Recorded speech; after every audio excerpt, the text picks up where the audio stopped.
Once there was an adventurous jackal who frequently strayed into the village looking for food. The village was filled with dogs that scared the jackal.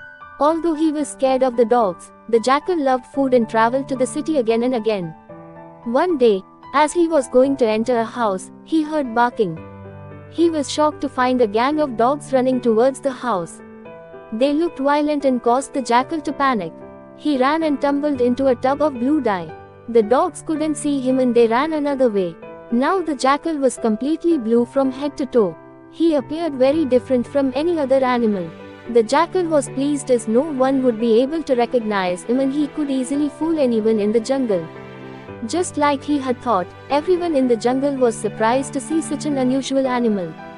The small animals, the lion and the tiger, all asked who he was and who had sent him. "I have been sent by God himself to look after you. I will now be the king of the jungle," the jackal said. The lion protested, saying he had always been the king of the forest. "From now, that must change and all of you must serve me," the jackal happily said.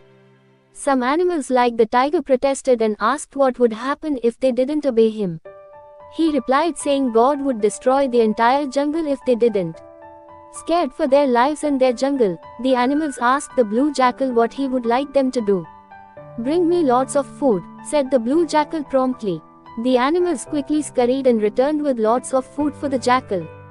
He had so much food that he gave his leftovers to the other animals and told them that they had to serve him fresh food every day.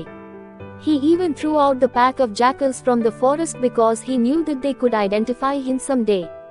The blue jackal was very happy with himself for fooling the entire forest and was happy to be away from the city dogs. But one day the band pack of jackals was walking around the forest and howling loudly.